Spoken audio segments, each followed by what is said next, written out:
Hey, Jen, we need to sell our home. Do you know a great agent? I do. We just sold with a local Redfin agent. It was awesome. And we paid a 1% listing fee because we bought our new home with Redfin, too. Wow, 1%. Are Redfin agents full service? Totally. Our Redfin agent did it all, and we sold for thousands more than the home next door. I'll check out Redfin today. 1% listing fee when purchasing with Redfin, subject to minimums, terms, and conditions. Does not include buyer's agent commission. Learn more at redfin.com or call 844-759-7732. Seahawks lose. They drop to 2-4. They get ready for the Saints coming up on Monday Night Football. Joining us on the Beacon Plumbing Hotline, ladies and gentlemen, I believe he has just landed back in town.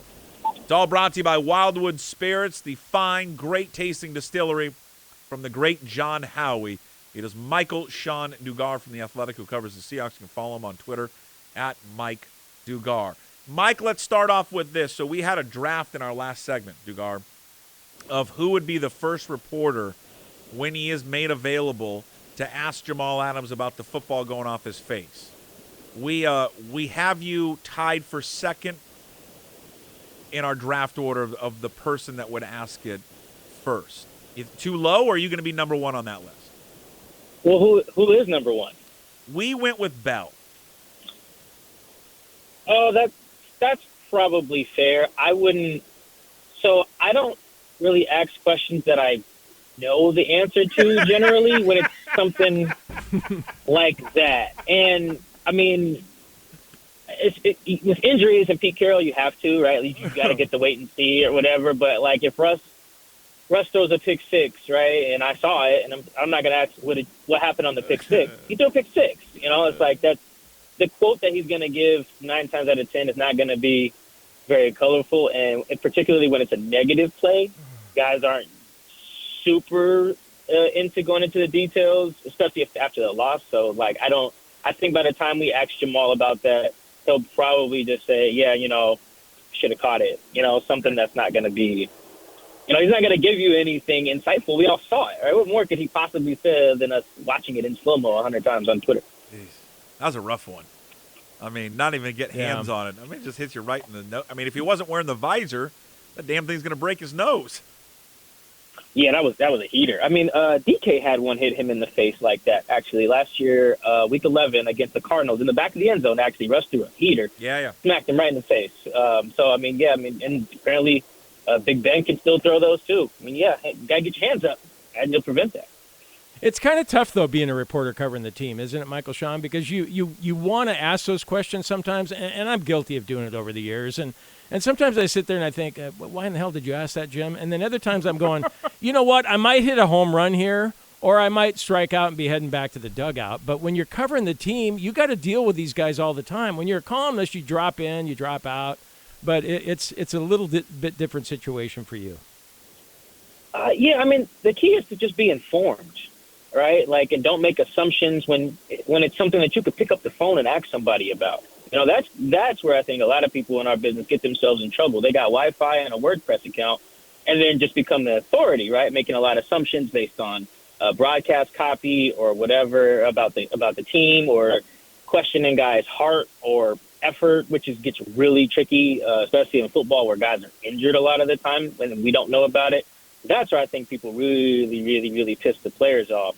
We have bad takes. You know, I think the local writers we have to bite the bullet for a lot of what the talking heads say on TV, because we're all just roped into just being quote unquote media, which stinks. You know, me and Colin Cowherd are not the same guy. So I think there's a lot going on. But the reason why I don't seem to piss many players off is that, like, I try not to make too many assumptions if I can just pick up the phone and get more informed before having my cake. And that's usually why I'm a bit more measured. Does he? Now, I don't know how the dynamic works anymore. Like, you guys can't obviously go in the locker room anymore. They bring people out to the podium, correct? Yeah, and we have like a little group chat with the PR people to like try to get guys to come out in the tunnel after the game. Sometimes we can catch a guy going to the bus. That's where we got Trey Flowers after the Vikings game, if they're willing to do it. But they're losing, right? So guys keep declining. You know, Quandre declined after the Vikings game. I think Bobby did too. Jamal's declined the last 2 weeks, I think, which is, I mean, guys decline all the time. I don't really think nothing of it. But, yeah, it's very hard to get guys to go up there. That's why I was so impressed with Trey Flowers after the Vikings game, right? He played bad and was willing to own it. You know, I can respect that. And, you know, the guys are declining. that's their business too. But it's like, I definitely have a little bit more respect for the guys who are willing to face the fire right in the in the aftermath of their lowest moment. Yeah, because did Adam speak at all, like, to the Colts, or any of the wins that they had? Because I'm just curious. I mean, it's one thing to speak after a win, but it's another thing to speak after a loss, and especially in in a play in which he picks it off. There's a chance they go down and win that game. I think he spoke after the Titans game. Yeah. I'm pretty sure. I'm like 99% sure he actually gave the quote. It has profanity in it, so I can't use it. But it was like, sometimes bleep happens in referring to Derrick Henry. So yeah, I mean, I should be very clear. Jamal doesn't run from the media necessarily. I don't think anyone runs from us unless they're like super shy. It doesn't have anything to do with not wanting to talk after a win or a loss. None of them want to talk to us after a loss. Yeah. Really, that's why I respected guys like KJ who were pretty much always willing to do it. Update: what's the latest with Darrell Taylor? It sounds a lot better than it initially looked. Right, like that looked like he never plays football again. Yeah. Cliff Averill, Cam Chancellor type of thing. Although Cam never actually got carted off or anything like that. But that's what it looked like, man. They stopped playing for what felt like 40 minutes of real time. It was really, really, really scary. I'm waiting to get some updates now from inside the team, some people around Darrell. But the initial stuff I got is like he can move his extremities. Like he can move, which is like such a basic thing, but it's so key right now, man. If you remember when Cliff got hurt in 2017, Cliff came off the field shaking his hands, right? Because he couldn't feel his arms, and that was like the sign, like, oh damn. This is probably it for you, So I think that just right there, the fact that he can feel his arms and legs, and he was like conscious in the moment, like, please don't cart me off, because that's a bad look, and it ultimately did. Like that, just to know that he's moving, he was able to fly back with the team. Usually they leave you there if it's super bad. They left Tyler Lockett in 2019, left him in San Fran because of his leg. So those are two really good signs, man. The fact that the CT scans were good, he could move. And that he was able to come back with the team. Hey, Michael Sean with DK there at the end, that catch he had on the left sideline, and then the fumble, and the Swain recovered, and the whole. I got confused, I got to admit, because when they went to replay review, I was thinking, well, what are they reviewing here? Wasn't it pretty clear that it was a catch because he was advancing the football when it got knocked out, and then it benefited the Seahawks, and it was just chaos there at the end. Yeah, I don't know. Apparently, the Steelers, Mike Tomlin was really upset about that. I think. He was. Okay, I didn't look at. I have his transcript sheet in my bag, but I didn't. Yeah, he was upset because of them stopping it with 3 seconds because it was an official review, and he's like, "Well, what was there to review? It was clearly a catch, and then he fumbled it." That's what he was upset about because that clearly gave them more time to get up there and spike the ball and have a chance to extend the game. Yeah, and see, I did watch that replay actually again last night or early in the morning, whatever day it is. I'm not really sure, but I mean, it seems very clear that they spiked it with a second left. Like I don't even think, even if Tomlin's pissed about that, Agreed. Okay, they got it with a second left. Like boo-hoo, cry. Like it was a very, if you think about it, ultimately a very inconsequential moment for as much like hubbub as there seems to have been about it. They clearly spiked it with a second left. Whether they reviewed it or not, that was going to be the case. Yeah, the reviewing DK's catch was stupid. It just gave everyone a chance to just relive DK's really poor decision, which is not going over well online. So, but I don't think it was that big a deal. And then he's just compounding this mistake by now getting into a Twitter war with Shannon Sharp. Like this has always been my worry with DK Metcalf. Well, what's Shannon saying? Just Shannon Sharp said it was a stupid play. Like you got to run out of bounds. And then DK Metcalf now said, "Stop questioning me." And then Shannon Sharp now has come back to him on Twitter. Nothing to question. That was a dumbass play, and your pride won't let you admit it. You can't question anything I've done. Pray your resume will be as complete as mine. Wow. You can't leave out the fact that he called Shannon a washed-up wannabe. And called him a little boy. Like those are two very insulting comments there for a guy like Shannon Sharp. He's a Hall of Famer. Decorated. This has always been my concern with DK Metcalf. There can be a diva mentality with these wide receivers, and he gets into this stuff too much. Just stop. No reason to do this. it's the good and the bad. Like, I think you need a guy. Like, you need at least one dude like that because it shows up on the field too. Like when he's pancaking dudes on a run play, or he's running through James Bradbury's face in the Giants game. Like that's, or just beating the snot out of Darius Slay last year on Monday Night Football for 177 yards.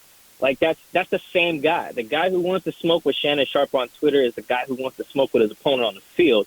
So like, it's channeling it one way is like it's hard. I'm sure Pete Carroll has probably sat down and figured it out and was like, well, hey man, as long as he performs, and doesn't, distract the team, it's probably fine. But yeah, I agree, it's a little much, but that him being too much is also what makes him who he is on the field too. May I'll better articulate myself. Maybe I don't have a really issue with it when it's on the field and he's barking back and forth with players on the field. I just think that's part of competition. That just happens. That's why this taunting rule is so ridiculous in the NFL.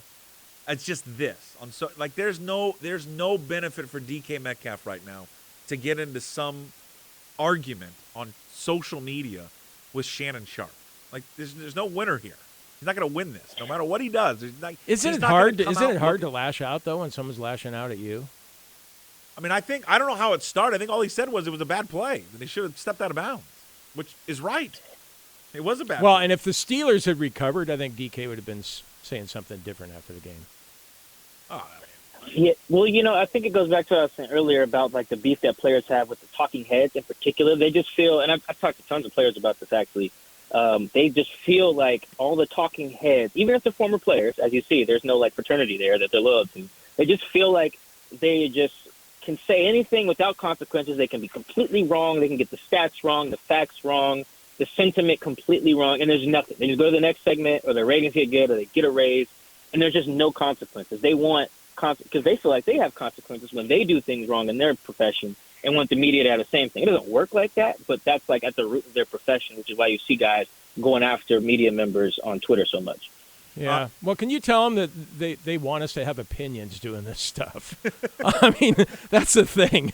I mean, I don't show up wanting to go out of my way saying, man, DK Metcalf, that was really stupid what he did. But, I mean, really, what do you think the coaching staff told him? Like DK, look, less than 10 seconds to go in the game. We were already in field goal range. It was a little out. I mean, it was 50 plus or whatever. And by the time he went out of bounds, it would have been 40 something. So I'm sure the coaches are talking to him about it. Yeah, I mean, I don't think the players are necessarily fully right in that. And I think that some of them get up on their podcast that they create, too, and say stupid stuff, too, and be misinformed, and they get on their IG lives and say a bunch of stupid stuff, even about the media, looking at you, Kyrie Irving. Like, it's definitely a weird space that we are in because there's a difference between being, like, an insider and being in the media and being a journalist. And the lines are very blurred right now, and nobody knows what the hell is going on. So like that's just making everyone's just yelling at everyone, and there's nothing productive being going on. It's like a macro level discussion about sports media, but I do think it's pretty relevant. And DK's beef with Shannon is like a product of that, I think. Yeah, and listen, I mean, everybody. What is DK? 24 or 25? I mean, everybody's that's ever been on social media has gotten into this situation that he's getting himself into. No one's immune to it. Everyone's, and some of us have just learned from like, there's no benefit of this. So maybe he learns there's just no benefit of going and getting into this type of war on social media with a player about something. But Ian Rappaport has had the report. I know Pete Carroll mentioned it on his radio show as well. Cam Newton and the Seahawks. He is now fully vaccinated. Is Cam Newton? He made that announcement over the weekend, and he hasn't been in discussions there with the Seahawks. What do you think comes out of this, Mike? Do you think they end up kicking the tires and bringing him into town? I don't think so. I mean, I probably would just because, like, I was looking at, like, Geno get hit a couple times, and then I saw Jake Luton come out and do the coin toss, and I was like, good God.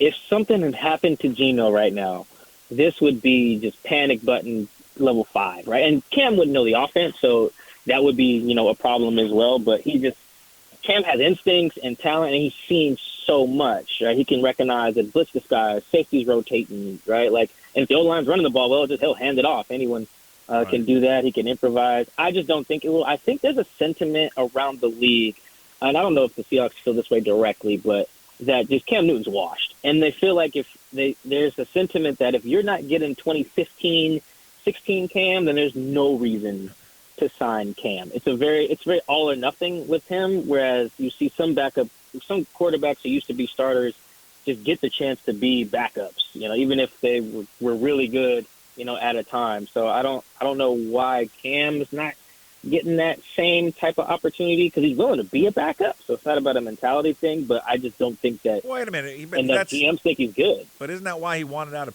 New England? Because he didn't want to be the backup. No, I mean, he said that. He said that he was better than Mac Jones.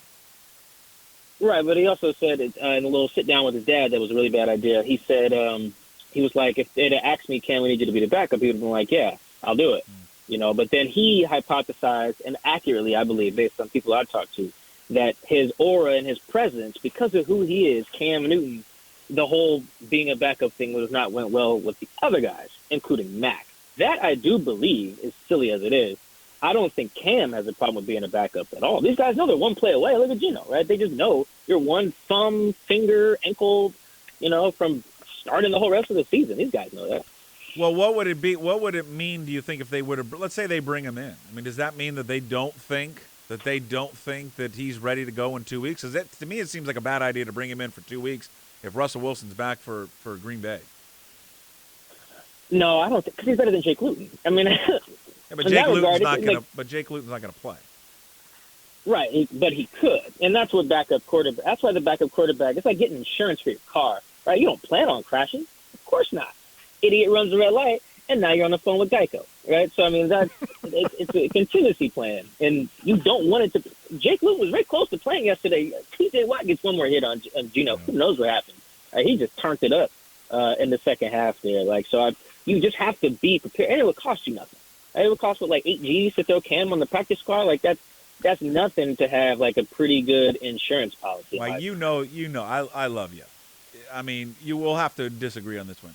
Ain't no chance in hell he'd agree to go to the practice squad, and he doesn't want to be a backup. He's a league MVP. Yeah, I don't want to project. I can't project what he doesn't want. He said it out his mouth. He would be. So I mean, I don't know him enough to assume that he's lying. I mean, no one I've talked to gets to feel that he won't be willing to do that. Maybe not the practice squad, but I mean, at this point, he'd probably get elevated over Jake. So maybe, yeah, you paying him like dirt, pennies on the dollar to be like your guy on the active roster, on game days for a couple of weeks. Like, I don't want to just project his ego because, like I said, he got on TV and said out his mouth, I'll be a backup. I have no reason to believe the contrary. Hey, one of the good things that came out of last night's game was the play of Trey Brown. You think he's going to be the starting left cornerback in the next game against – who are they playing next game? New Orleans, Monday night. Oh, yeah. I mean, I said this when me and Chris did our pod. I'm going to say, after 2 weeks of the preseason, because me and Chris are big on that drill, the one-on-ones with the receivers. I feel like you learn a lot about who can cover and who cannot in that particular drill, because you don't have to read anything. You don't have to know any checks at the line. It's just, hey man, don't let the guy in front of you catch this rock, right? And of all the sessions I watched, Trey was the only player to get an interception, and that is really hard to do. As you guys know, the receivers have all of the advantages in that particular drill, and Trey picked off, I don't remember which QB. Trey was also one of the only corners to have a pick in that same drill in the Senior Bowl. He's just a dog. I mean, look at his first target. All over, I think, Deontay Johnson. I've known for a while that when that dude plays, I text somebody actually in August. I saw the text again because I sent them another one last night. I said, when that guy gets a chance to play, he'll be ready. What do you know? That dude should be playing the rest of the year. I'm going to tell you another reason why Cam Newton's not going to come here. And this is the most important reason why. Okay? Allegedly dated Sierra. No, really? From August 2011 to December of 2011. Hey, for our purposes, doesn't that God, make it even better? Please sign him. Yeah, you want sign him now. God, I need that in my life. Inject all of that into my veins. Is that real? Well, that's what the internet says. 206 just texted it in. That's what the internet says is how we might lose our football coach. I'm just telling you, it's all over. If you just go Google Cam Newton and Sierra, it pops up that they dated. Yeah, since I'm not looking at Mike. it, I'm not sure. Mike, I don't know, man. Couldn't happen. You can't have the backup quarterback that was dipping with your wife. That ain't gonna happen. It's just not gonna happen. Seriously? I wouldn't let that happen. I wouldn't let that happen. No. You can't have Russell Wilson ain't gonna sign off on that one. Can you imagine Cam Newton coming in the quarterback meeting and he just leans over? How's Sierra doing? Oh boy. Cam's gonna tweet us now. Oh God. We're gonna get the same. We're gonna get the same thing Hey. as DK and Shannon now. Anything else? Can you ask Russell on Thursday? Russell, did you know that Sierra used to date Cam Newton? And then right when you're like, Anything else? oh, we are so immature. Mike, I'm sorry that I drag you into this stuff. Sound that you guys have? Is that Oh, what that is? that's the Scowler. Anything else? Oh boy, that is okay. That's funny. That's All right. legitimately. Have you ever asked a funny. question? Whoever cut that up is funny. Have you asked a question after anything else before? Yeah, I actually did it like 3 times with Shane on Thursday, actually. I had a bunch of stuff to ask him, and I let everyone else get their stuff off, and I had like 4 in a row. It was like, anything else? Well, yeah, actually. Anything else? Yeah. And He doesn't like that, kept though. looking at me. Mike, I'm telling you, I don't know what I'll buy you, but whenever he talks on Thursday, if you just sneak it in, hey, Cam Newton dated Sierra. What do you think? Anything else? Oh, boy, that's well, we won't talk to Russ until his hand gets better. Damn it. He's not allowed to do media, though. He's allowed to do like a full warm-up for 2 hours. Wow, well, that's another and call the coin toss. Yeah. And won't talk to us. It's fine. All But right. that's not going to be my first question there. No. On the power rankings of journalists who will ask Russ, No, put me at the bottom. Don't do that. Don't ever ask that. All right, we're immature. I'm sorry we drag you into this. We're way late. Mike, thanks so much for doing it. Safe travels home, it sounds like, and we'll talk to you next week.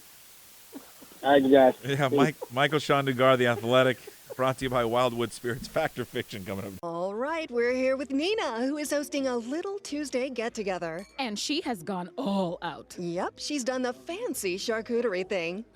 Look at those solid maple serving boards. So classy. And those gold rim side plates? Gorgeous. Oh, you're absolutely right. And she got it all at Marshall's for way less. Even the cheese?